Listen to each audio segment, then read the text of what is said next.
We're about news, commentary, conversations, truth, liberty, and God. We stand for American values and our flag. We believe that the Constitution is a document that fortifies rights already given to us by our Creator. We will not apologize for our love of God and country, ever. We are Right America Media.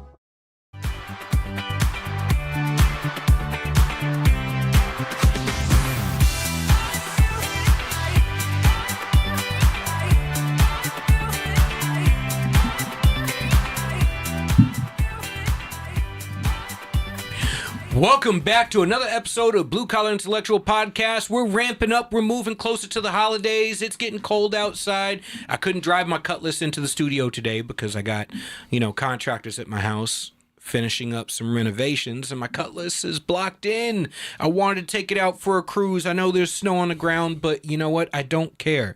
I got about 350 pounds of sandbags in the trunk giving me all the traction I need. But as usual, with me in studio is Andy from Citizens Doge. How you doing, Andy? My co-pilot, the goose to my Maverick. What's up? I'm doing great, Julian. How are you? I'm doing great, man. It's been a great couple weeks. Like everything in life, God is truly wondrous. But we are talking before the show.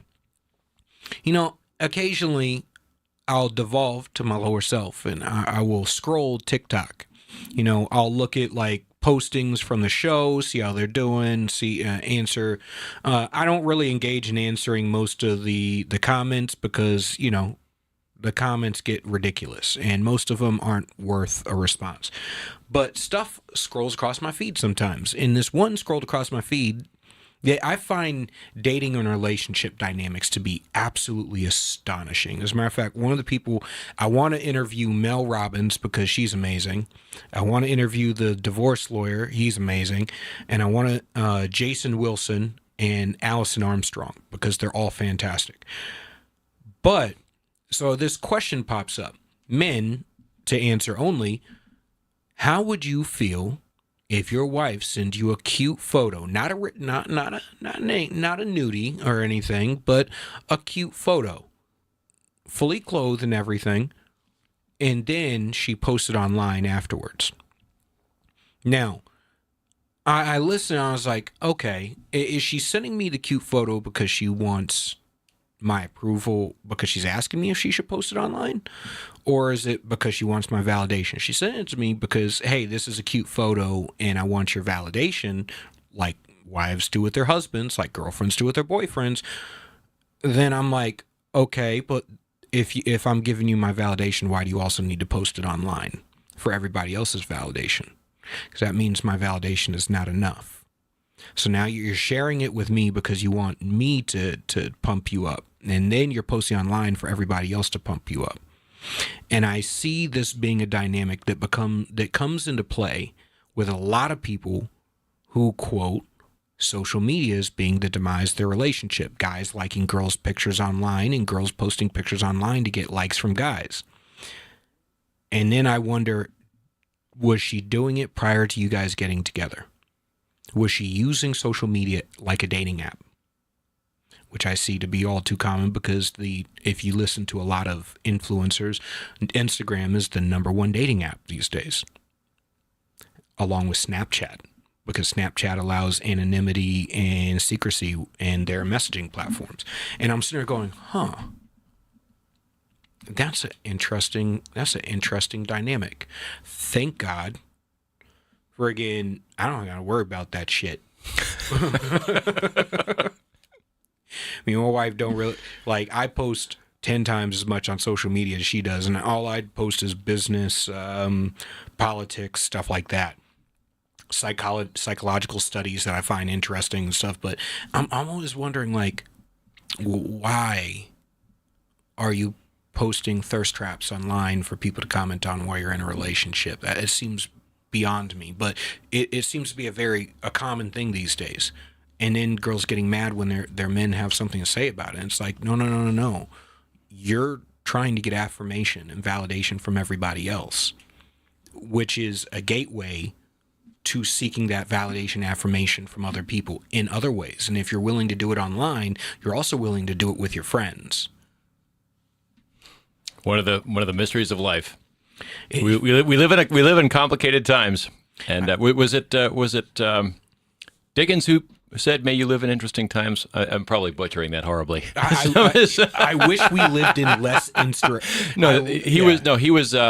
It was the best of times. It was the worst of times. May you live in interesting times. I'm sure it was somebody else. Yeah, I wish we lived in less interesting times. I could deal with a little less interesting in my life.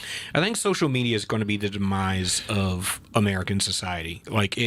We don't have guards on our social media. People don't use it intelligently or maturely. It has literally become the antithesis of everything good in society. Well, it's also proof of just how much has changed in the last 15 years, where around 2010, there was something called techno-optimism. I don't think that was the term it used at the time, but I remember some years back reading one of Jonathan Haidt's books, and he was talking about the 2000s and early 2010s, basically the late W. Bush, early Obama years, being a time when people thought that social media was going to bring the world together, as Mark Zuckerberg so naively said so often. How'd that go?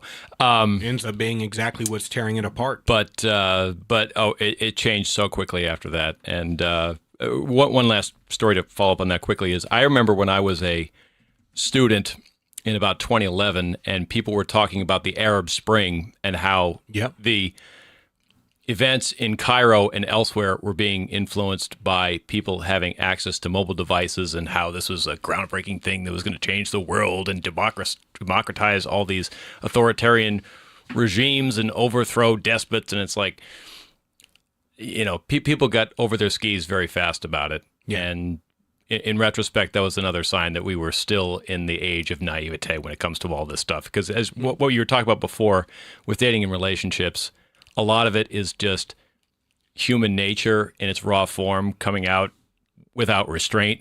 Mm-hmm. But the incentives had to work on people first through social media and change consciousness somewhat, but bring out human nature that was there before nonetheless. Well, unfortunately, I think that plays directly in our next topic when we have a guest coming on. Judy Isaacson Elias, the founder and CEO of Heroes to Heroes Foundation, is going to be coming on next. We're going to be talking about getting our service members' remains back from the wars abroad. Up next, give us 90 seconds. We'll be right back with you.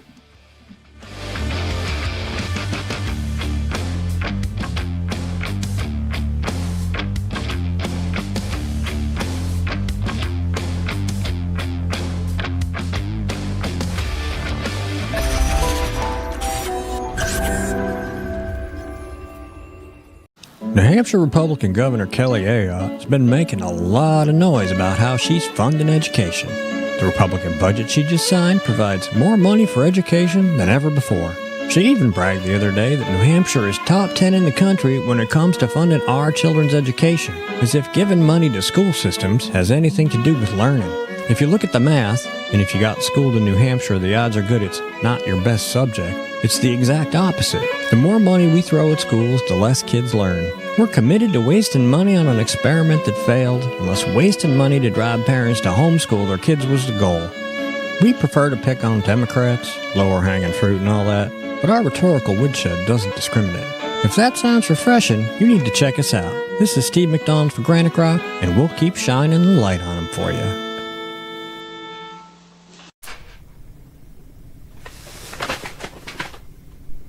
Unleashing your humble alpha is the key factor to unlocking profound leadership, unshakable confidence, clarity of purpose, and the quality of life you dream of. As combat veterans and military leaders Stephen Kuhn and Lane Balone decode how you can master your life, conquer everything that stands in your way, improve your ability to cope with stress, and run toward greatness. You can find Unleash Your Humble Alpha on Amazon. This could be the moment we've been waiting for, the chance to feel alive. And raise my hands to the sky. What a feeling. Time to feel it. This is where it all begins.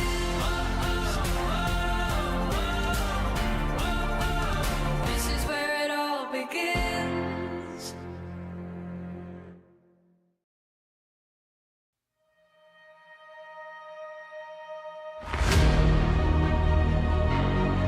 In a nation divided, in a time of shadows, and rises a call that echoes through every valley, every church, every heart that still believes in truth.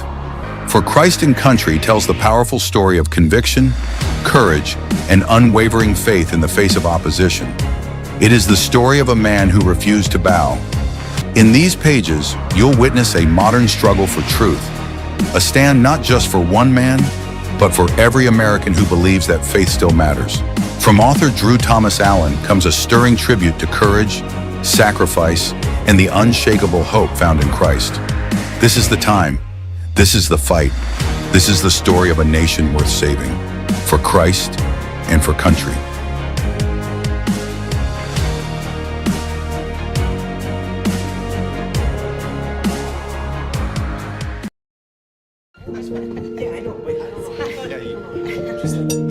Look at that. It's so sad.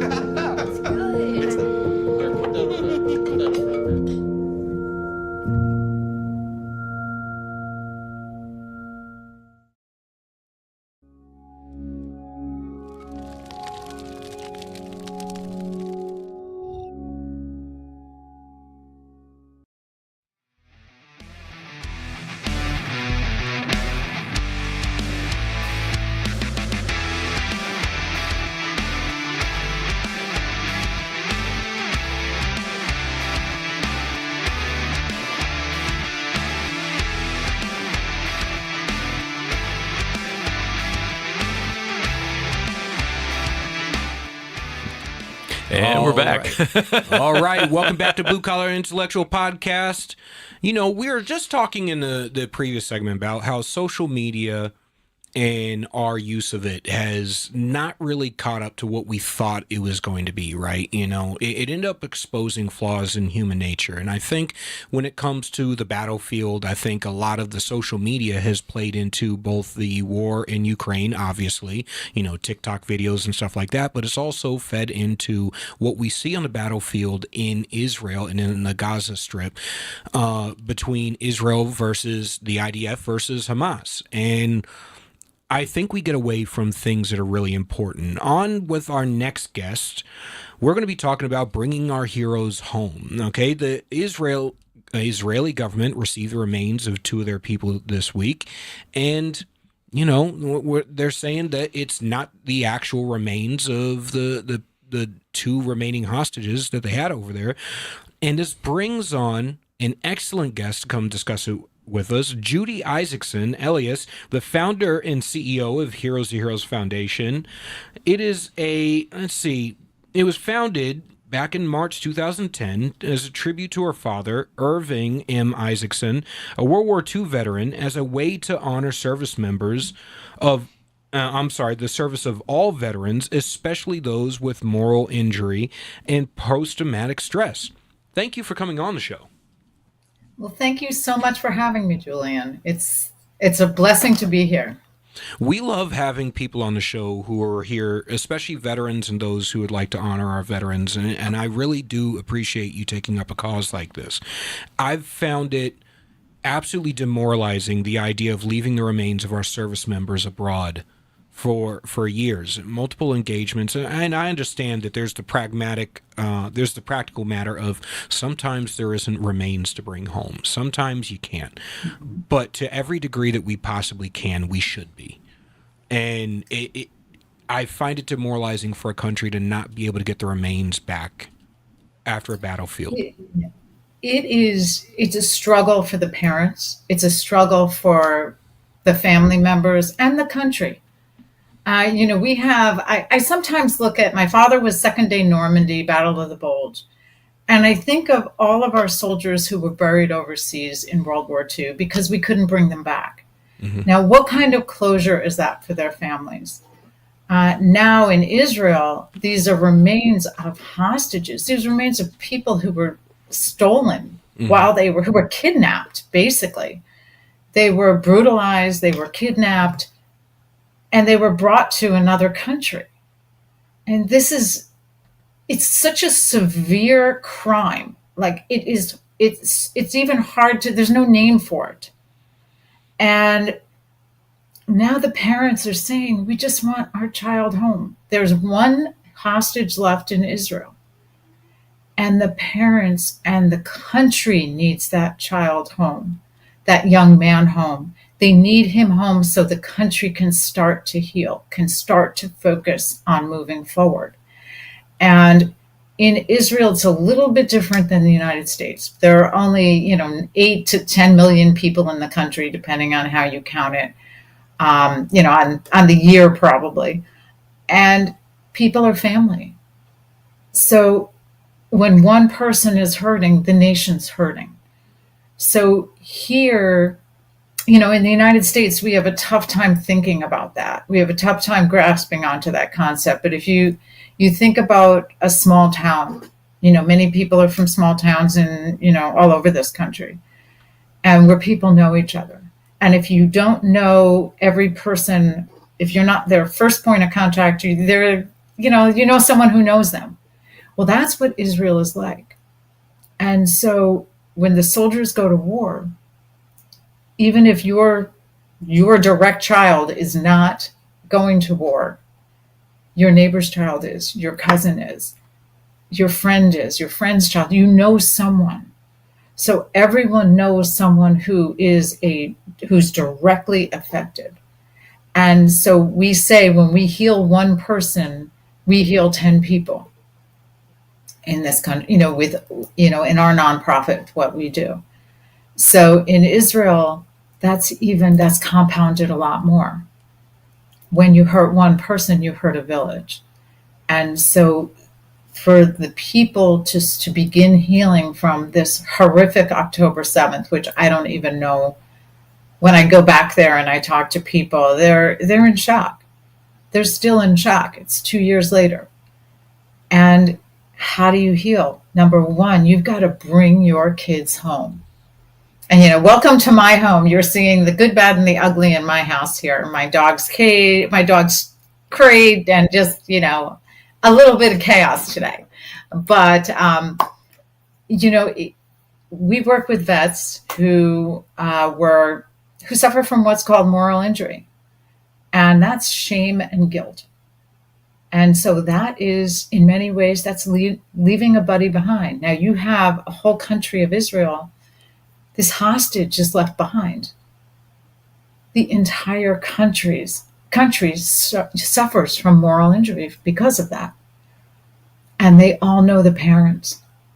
Whether it's just seeing them on TV every day, there's a focus. When we went to Israel during, when there were many hostages there were signs all over the place with the pictures. And when we went back, there were fewer signs. Now there's one sign all over the country with a photo of the one hostage. And the whole country is focused on bringing that man back. And Hamas knows this. And this is terror. And the whole world is experiencing terror because of this. Now imagine if it was your child, your buddy. Yeah. The amount of terror. And, you were mentioning social media. Social media amplifies the terror. It can amplify the good, but we don't see that so much. But amplifying terror and amplifying hate, there's a very low bar to get into a hate group. If you're lonely and you're sad and you're angry and you want friends, it's easy to get into a hate group because the bar is so low. All you have to do is hate. Mm-hmm. And so Well, when you're, I think where we get hate groups in the first place is hate groups thrive on going after typically young, distraught young men who feel alone, have a lot of rage, are confused, and have a lack of hope or direction. When it comes to what we're dealing with over there, I liken it to most people have seen the movie Troy. I love reading about old battles back in the day as a student of history. And back during the old ancient battles, there was a level of honor that took place on a battlefield of allowing each side to go and clean the battlefield of the other of their wounded, of their dead, so that they could be buried properly. And we don't live in those times. I mean, even so far back as World War II, the Japanese in the Pacific used to, when we would try to carry the wounded or carry the dead off the battlefield, would shoot us as we were carrying off the battlefield, because it was win at any cost. And it goes the same in Vietnam, Korea, and we are far, far removed from the time where honor took place on the battlefield the way it used to. And I would love to see us return to a time where, you know, people fought with honor. But the reality is we're not fighting a standing army the way we used to. We're not fighting people who wear uniforms. There's no romanticism on the battlefield. We're fighting people who dress like civilians, who fight guerrilla warfare tactics, who fight with like cowards, hidden behind other people, or hidden under hospitals, or hidden within crowds, and have no problem shooting through civilians. And we have a habit of looking at war from an American mindset of what we would accept on the battlefield and how we should compose ourselves, and tend to look at our enemies as if they're doing the same. And the reality is, for most people in the United States, can't grasp the idea that in most other countries outside of the Western world, they're willing to use child soldiers. They're willing to use women. They're willing to use these cowardice tactics to win psychological warfare against their enemies, social media warfare against their enemies. We're willing to be obscene. And it is incredibly demoralizing to a country. In Israel, as you spoke of, these are tight-knit communities. Community is everything in these areas. And the tighter knit a community is, the more something like this impacts the community at large. well, and that's where Hamas has studied the Jewish people. They know us, and they know our pain. Okay, Hamas uses their children as martyrs, and they think it's a good thing. You know, I had someone say to me, you're a mom, and she's a mom. I said, yes, but she's celebrating her son blowing himself up at the border and killing an IDF soldier. Not the same. We don't think the same. It goes back. It's interesting you mentioned history. Going back to Don Quixote. He was the first. It was the first modern novel, but in the novel, Don Quixote, the character, describes the soldiers. What's happened to valor? What's happened to that soldier that was there fighting for their country and going to respect the war, respect women, chivalry? Where did all that go? And we're talking about the Middle Ages, where this was first brought up. And here we are, where we're supposed to be the most civilized society. And as the United States, we try so hard, but we also close our eyes to reality. And the reality is we're not in that kind of world. Our hood is not into that awful neighborhood. If we do Australia, that happened, I guess it's 2 days ago in Australia. And that was a father and son. Those weren't two young, 20-year-olds who were typically 20-year-olds and the brains are not formed yet. That was a 54-year-old man bringing his son to martyr himself, basically. And that's what we have to look at. And how do you stop the ideology? It's an ideological problem. It's not it's spread through a faith, but it's ideological. And how do you stop that? If we go back to the Marshall Plan, what did we do after World War II? We re-educated the next generation of Germans. And now the Germans are probably the top supporter in Europe of Israel. But the Germans are now the country in Europe, one of the few with moral clarity. But how do you re-educate 2 billion Muslims? I mean, not all of them need re-educated. Not every Muslim is involved in this. At the same time, 10% are radicalized. That's 200 million people. So That's a lot of people out there who are interested in killing us. So look at it like this. About 10% are radicalized. About 1% are willing to carry out the act. 1% willing to carry out the act. That's 20 million. That is larger than any standing army on earth. 10% willing who are radicalized and willing to assist someone willing to carry out the act. That's 200 million.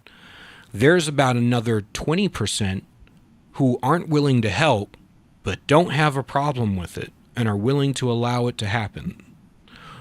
That is another major issue. That's 400 million on the planet. So I don't have an issue with the religion itself. I have an issue with the radicalization. I do see a lot. It's all about the radicalization, but it's also checking what's happening in the mosques. Yes.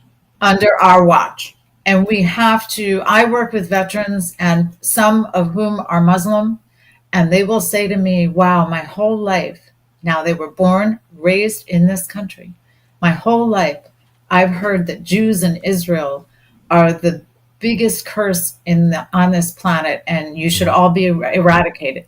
That's happening in America. Yeah. And in the United States. And we have to take a look at that. We're seeing the largest rise of anti-Semitism since World War II. Yes. And much of it is from the pro-Hamas population. Yes. And we have a lot here. And I want to preface this because I've never had a problem with questioning governments. Questioning the Israeli government is, to me, no different than questioning leadership and governance in general is no different than questioning the U.S. government. You should always question authority and make sure you're asking the right questions. The issue with, I think, questioning globalism and our meddling in the Middle East, I don't have a problem with that. As somebody who fought in the Middle East, I actually invite it because I think a lot of our motivations in the Middle East have been suspect. However, the issue of the conspiracy theories and questioning the Jewish people as a whole and their right to exist, that's where I say, look, people have the right to exist. You're going too far. And this is where I see with the younger generation specifically going off the rails. And I think we need to yank our younger generation back. We need to seriously question academia, which has perpetuated this. And this culture that we have of saying everything should be welcome in the United States. No, Sharia law should not be welcome in the United States. Ideologies that are adverse to a republic, to a constitutional republic, should not be welcome here. I want to thank you for coming on the show, and I really do appreciate all the work you guys are doing. Please let our viewers know where they can find you, where they can support you, and what they can do. Well, thank you so much. There are so many veterans who need our help. We work with veterans who have attempted suicide or are on a path to self-destruction. And we have a spiritual healing and peer support program where we focus on values, faith, reconnecting with God. Most of the veterans we work with are Christians. Part of our program, we do take them to Israel where they explore their faith, where it all began. They walk where Jesus walked. They connect. They find a way to find forgiveness. so much that is so crucial. Please take a look at our website, heroes2heroes.org, heroestoheroes.org. And if you are suffering, please apply for the program. And if you know a veteran and love our veterans, please support. Thank you so much, and have a Merry Christmas, Happy New Year, Happy Hanukkah, and thank you. Thank you. Merry Christmas and Happy Hanukkah to you as well. I want to thank you for coming on the show. Up next, we're going to be discussing, can video games inspire violence and sedition? Hong Kong bans a game about fighting communists. Up next after the break, and make sure you join the Ram TV Live family. We'll see you in about 90 seconds.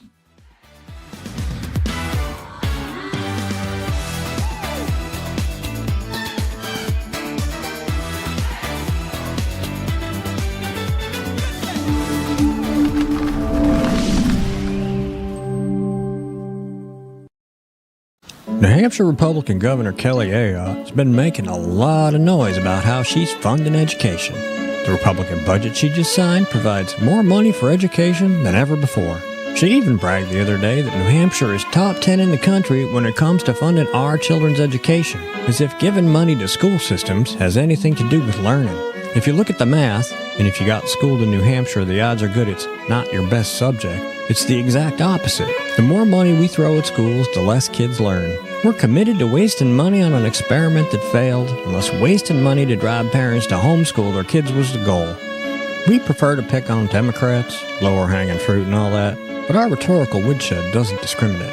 If that sounds refreshing, you need to check us out. This is Steve McDonald for Granite Rock, and we'll keep shining the light on them for you. Time to feel it. This is where it all begins.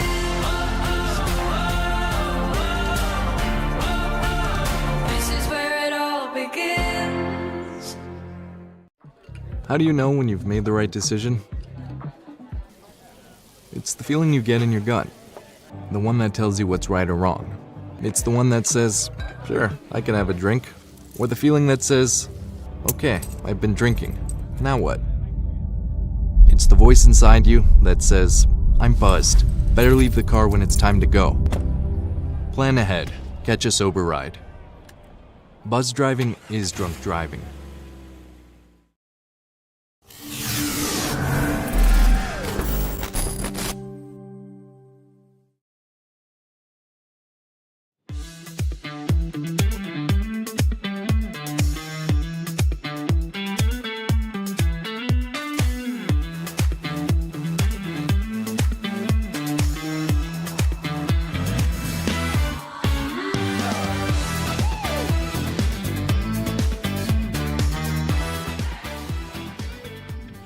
Welcome back to Blue Collar Intellectual Podcast. Make sure you join the Ram TV Live family if you haven't already.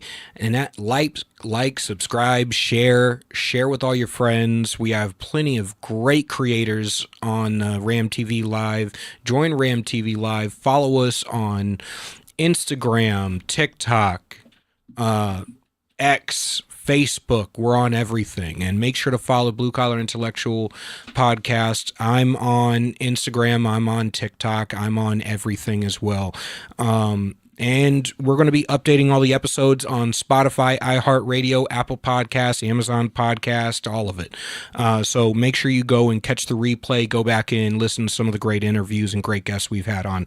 But up next, we have Brent Dusing, the CEO and founder of TruePlay, a gaming platform created to bring high-quality, fun, and biblically sound entertainment to audiences worldwide. Brent has a bachelor's degree in economics from Harvard University. You know, this is great because my son is 14 years old, spends so much time gaming, and I would love to put him in front of better content. Hey, thank you for coming on show, sir. Happy to be with you today, Julian. Thanks for having us. So what inspired you to start TruePlay and to provide biblically sound gaming to the world of entertainment and our young people? What really inspired me was just how bad things are for kids. You know, the average male, you mentioned your son's 14, the average boy in America is exposed to pornography when he's 11. Yep. Anxiety, suicide, and depression rates are all-time highs, and they correlate exactly with the rise of social media on smartphones. Only 31% of children in America now believe in God without a doubt, and less than 2% of kids have a biblical worldview. So from a spiritual and mental health, a psychological standpoint, things have never been worse for children than they are today in America. And the reason for that is very simple. The average child's on a screen over 50 hours a week.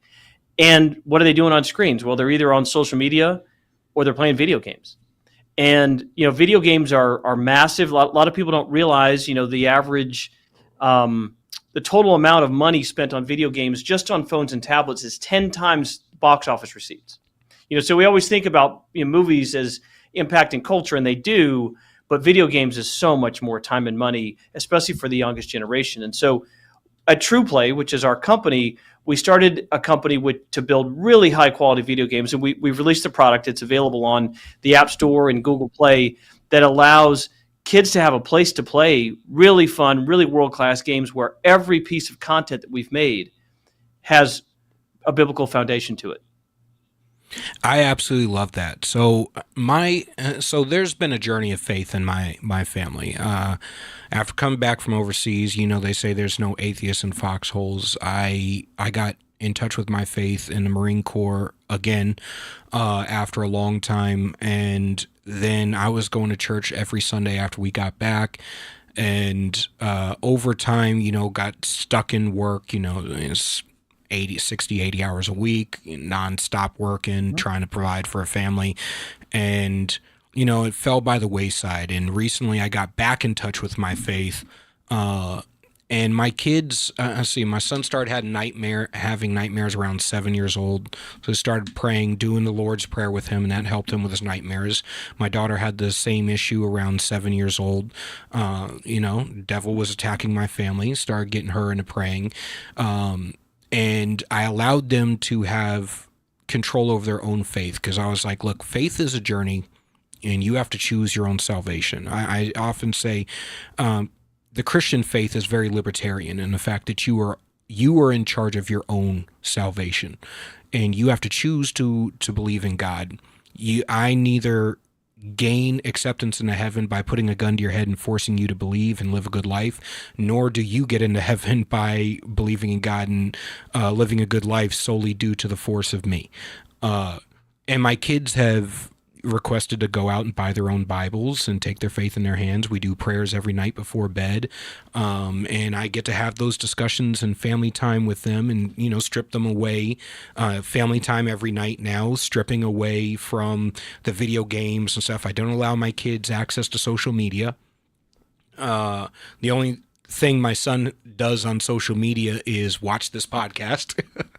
Which is fantastic. I love that he's not scrolling and engaging in stupid crap online. But he does play video games. And I've heard a lot of the conversations he's had online. I monitor everything that he plays online, so I know what he has access to. And something that got brought to my attention by our producer, the Wiz app, a online dating platform, along with Brand Army, a online smut platform, allows people to post as early as 13 years old. But for Brand Army, in order to follow somebody, you have to be 18 years old. So these are 18-year-olds following influencers who want to go on to be OnlyFans and Instagram influencers. You got to be 18 to follow a minor posting smut online, which is beyond me that we live in an era where this is even remotely viewed as okay. Dating platforms. So, Julian, that's for an app kids. that's in the U.S. Yes. That's an app that's in the U.S. Both of them. That's news to me.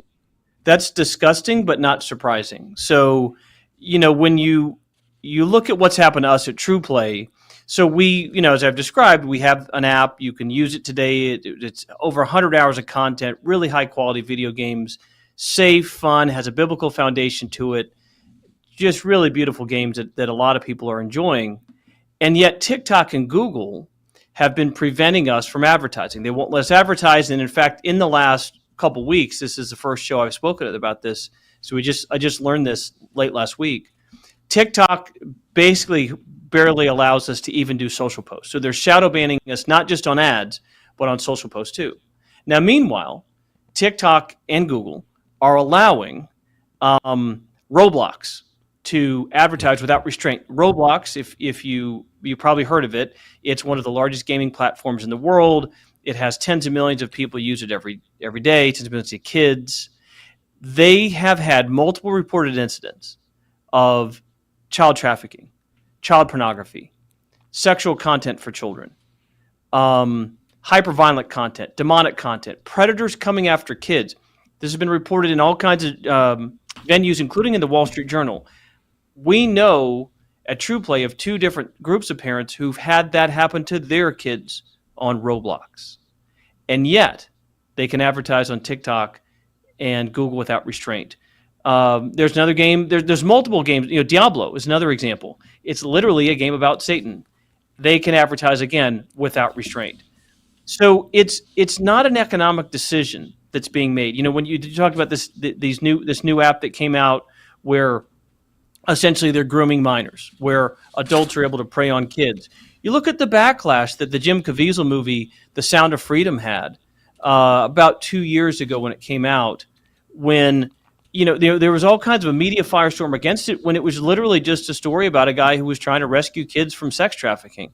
And the fact that there was such a hard resistance against it tells you this isn't an economic motivation. This is a spiritual motivation. There's dark evil that is very directly going against our children. And it's showing up with decisions that TikTok and Google are making by illegally banning us. It's showing up in the apps that you just described.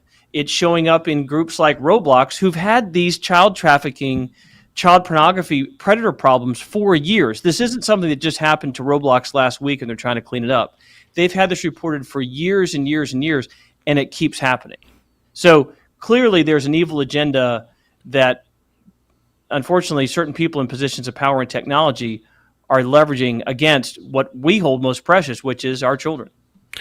I can 100%. I have friends in Hollywood, one specific actor and producer who is trying to come out with a movie, try to get funding for a movie about literally a John Wick type character hunting down sex traffickers, and everybody in Hollywood said, no, you can't make that. There is a concerted effort to mainstream satanic content in the United States. And I'll go back as far as in the music industry, Body Shop by Sam Smith, and Montero by, what's that guy's name? Lil Nas X. And it has gotten to a sickening point where we're willing to mainstream every piece of demonic content coming out of Hollywood while simultaneously silence any Christian or morally based content coming out of Hollywood. It's not almost like Hollywood is actually making a concerted effort to stifle anything good and wholesome in America. And I think it's because strong faith create strong families. Strong, morally grounded individuals create strong marriages, create strong families, create more morally sound individuals who are self-sufficient and don't need government, don't need the influence of the puppet strings, the puppet masters.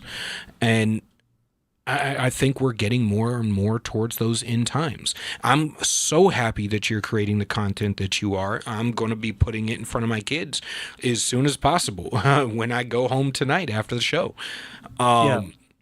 Because I want my kids to have good content to go towards, because I do see a lot of bad content out there.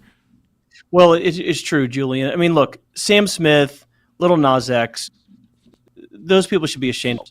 And that's the problem, is that these people have no shame. If most normal people, if you're listening to this conversation with Julian and I, if you saw a kid being harmed across the street, you'd rush to help. If you ran a business that, say you were manufacturing paint, and it turns out that one of the chemicals you used were leaking into the water supply and poisoning kids at a school, you'd correct it because it's the right thing to do. The fact that people, whether it's Little Nas X and Sam Smith, or what Lady Gaga spent the last 15 years doing, we could spend all the podcast talking about the music industry. Or you look at what Roblox has continued to essentially promote every day. It's embarrassing, it's disgusting, and it's evil, and it's harmful to children. And I think most decent people that are listening would think, whether you're a Christian or not, you would say, man, if I saw somebody hurting an innocent child, I'd rush in to prevent that from happening. And yet there are multiple groups making money, whether it's musicians like you mentioned or technology companies that are actively working to destroy children. Think about this. I want you, if you're listening or you're watching, consider this metaphor. Okay, it's 3:00, school gets out, the bell rings. Kids walk down a dirt path. Elementary school kids. There's a three-way split on the road. One path is a fun Christian after-school program that's safe for kids that they actually enjoy going to because there's a lot of fun things to do. The second is a satanic temple. The third is a pornography store where you can watch the porn in person. And by the way, there's adults there who prey on the kids. There are two men standing in that fork in the road, that split in the road, that are preventing the children from going down path 1 and forcing them to go down paths 2 and 3.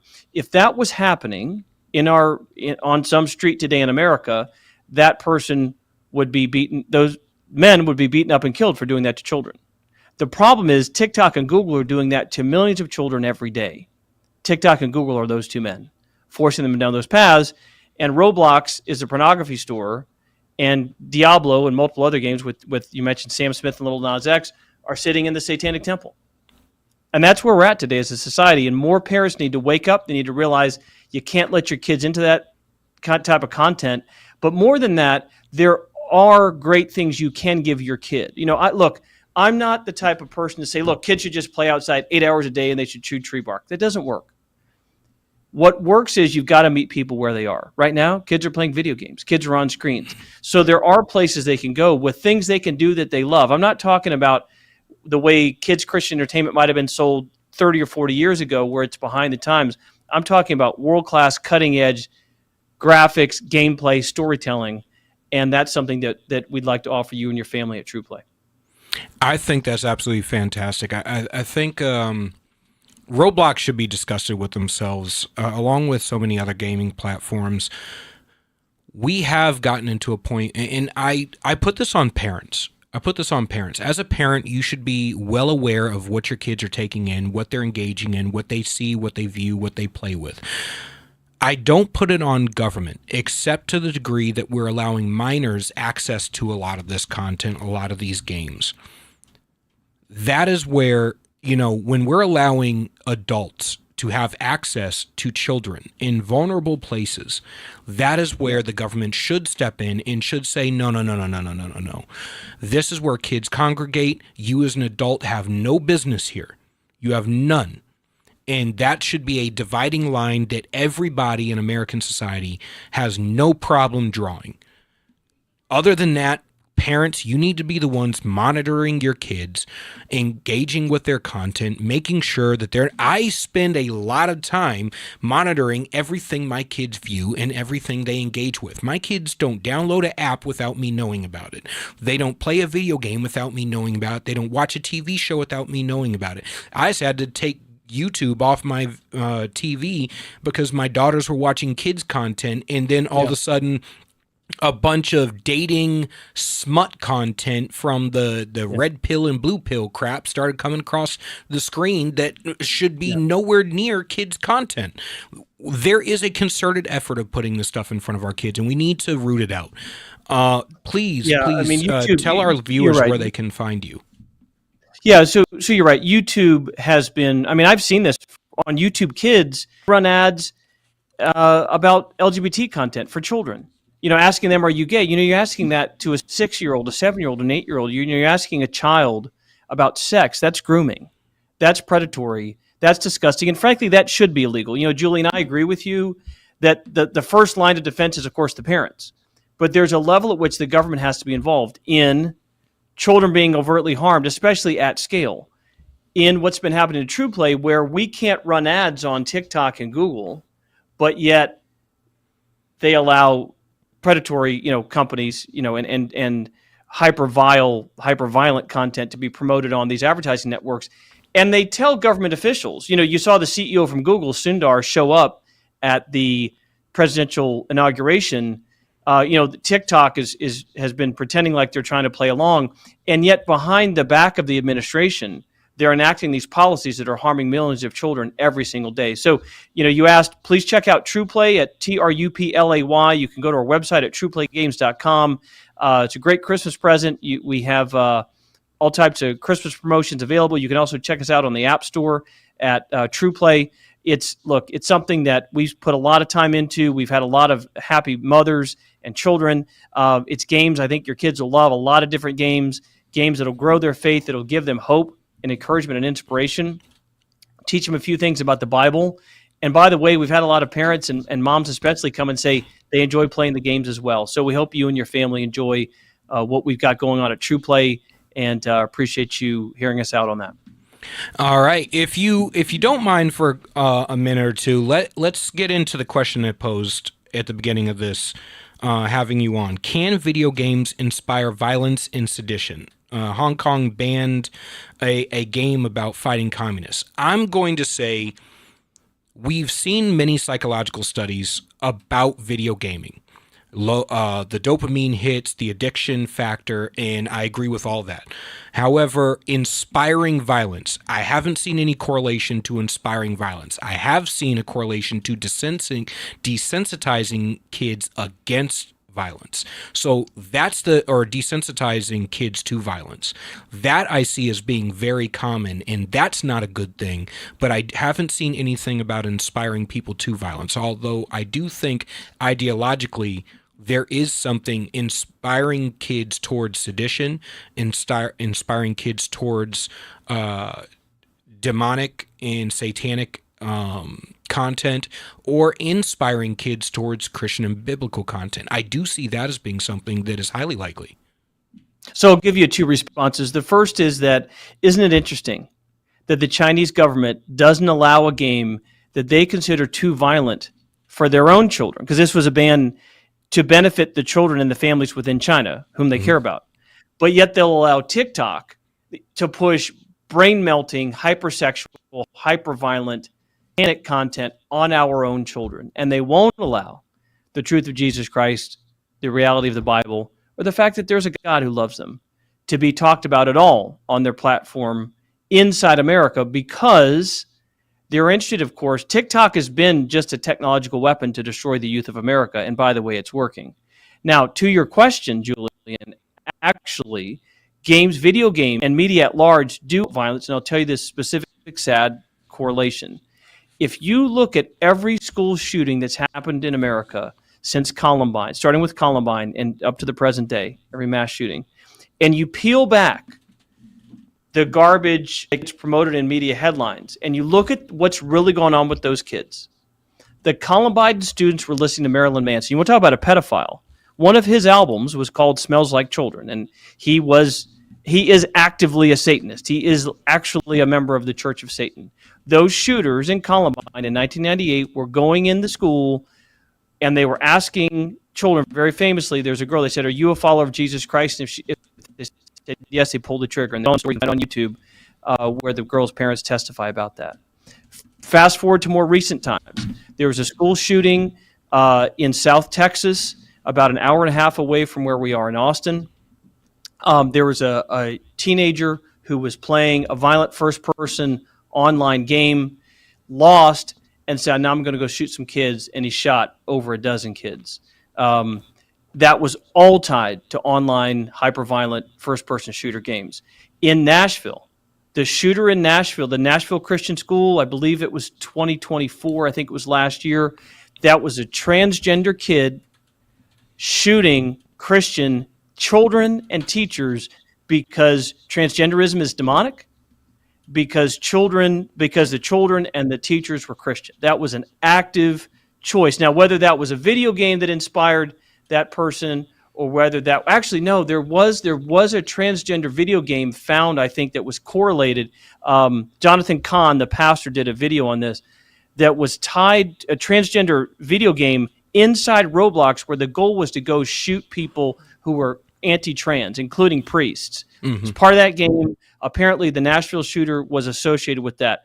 And then, again, the Minneapolis shooting that just happened a few months ago was, guess what? A trans shooter at a Christian school. You want to talk about demonic? The mayor of Minneapolis said, praying's not helpful. So some Catholic priest, I forget the gentleman's name, one of the authority figures, he might have been a bishop in the area, said something like, hey, we all need to pray for the school shooters. Goes, or for the victims. He goes, no. The mayor goes, no, praying's not helpful. That shows you whose side the mayor's on. The governor of Minnesota, who, by the way, just lost the race a year ago for vice president, was involved in a grooming organization 20 years prior. That's been Tim Walz. He and his wife were involved in sexual grooming for young teenage kids. And the man was, lost by 2 percentage points to have the second highest country. I mean, so the idea that there's darkness out there preying on kids is a fact. The idea that media is transforming the minds of these shooters and video games and toxic media are often involved is also sadly true. And my heart breaks for the victims of these shootings. But lately, honestly, Julian, it's been Christians getting shot by demonic people. It's as simple as that. I completely agree with the demonic mindsets of the people who are going after Christians, targeting Christians for not accepting their ridiculous and obnoxious ideology and frankly demonic ideology. I will also say for the viewers, I recognize that causation and correlation are not the same. With a lot of these shootings, it is damn near impossible after the fact to be able to identify direct causation. It is damn near impossible because there are so many other factors at play, and it's not like we're doing controlled studies of people and allowing them to go out and shoot people. However, you do see a lot of correlation between the use of SSRIs, trans ideology, progressive ideology, and these mass shootings, and specifically the targeting of Christians for the unwillingness to accept the ideology. And I think the reason we got to this place in the first place is the bastardization, and you see it even within some churches, the bastardization of tolerance versus acceptance. Tolerance is, I tolerate that you have the same right to exist as I do, and you have the same rights as I do. Acceptance is advocacy. Acceptance is the willingness to agree with your lifestyle and to promote it to others. That's where we're going to come into conflict, people, is because I believe you have the right to exist. I believe you have the same rights as I do. I do not believe that your lifestyle is conducive to society or conducive to my children, and therefore I will not advocate for it, nor will I teach it to my children. Yeah, I agree with a lot of what you've said. I mean, look, first of all, the people who are producing a lot of this toxic content that has led to school shootings are hiding behind statistics. Yeah. Look, does everybody who plays a first-person shooter game go shoot? Of course not. In the same way, though, everybody who smokes doesn't get cancer. George Burns, famously, if you guys remember George Burns, smoked a cigar, I think, every day, maybe more than one a day, and lived to be about 100. Yeah. Great. So true that if you smoke, you will be more likely to get cancer. And generally, that's the, it is a leading cause of cancer. So that's how you have to think about toxic media. It's not that, if your kid plays a violent video game, they're a school shooter. And it's kind of asinine, frankly, for somebody to claim that that's the statement we're making. What we're saying is it's changing people's minds, and that's factual. Yes, that is 100%. And to your point around, and to your point around tolerance, we've done a good job in this country and saying, look, you have to respect people based on their race or background. But what you don't have to do is respect their ideas, right? Yeah. America is a place where it was founded on the idea of public discourse around belief systems. Yeah. And, belief systems can be right and they can be wrong and they can be in the middle. But the idea that we have to accept everybody's belief valid is factually correct, because if somebody believes there's God and somebody believes that there's not, one of them is wrong, just based on logic. I agree. I want to thank you for coming on the show again, everybody. This is Brent Dusing. He's CEO and founder of True Play. Please go out, support their work, check out the video games, put them in front of your kids, give them better content. If you want a better world, we're going to have to get the next generation on board with believing that there's something to live for, believing that there's something to believe in, believing that there is a better life on the other side of where we are right now. Because if you don't, guess what? If you don't curate where the next generation goes and what content they see, you're going to see them spiral. All right. So that is it for this interview. I want to thank you for coming on the show. I'm so happy that we were able to have so many fantastic guests on the show. It has been another great week on Blue Collar Intellectual Podcast. I got my boy Andy in studio with me today. It is, I think we're going, I want to say, if you look at the country so far and where we're at, there's not a lot of hope out there, but I have faith. I have faith in God that we are going to end up in a better situation. There's going to be something better on the other side of where we are right now if we can all point in the same direction and fight together. I certainly hope you're right. All right.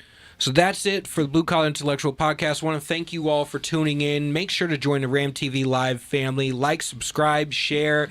Tune in. Up next is Drew Allen's show, and then, Granite State Live. We're going to have Granite State Live from 7 to 9 as usual, and tune into all the great influencers, all the great content we have here on Ram TV Live. Make sure to like, subscribe, share, follow on all social media platforms, and go see our content on all the streaming platforms after the fact. God bless everyone. Have a good night. We're not going to have a show next week, but we will on the week of the 30th. It'll be the last one for the year, and we'll make sure it's a banger for you. God bless.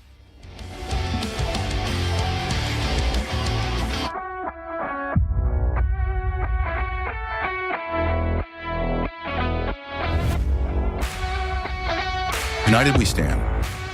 A Marine's Fight, written by Marine Corps veteran Julian Eschyard. This book examines the deepening fractures in our nation, political division, government overreach, and a fading sense of shared responsibility, and offers a battle-tested path forward. A Marine's Fight is a bold and urgent call to action for every American who believes in the founding ideals of our republic. United We Stand. A Marine's Fight can be purchased on Amazon.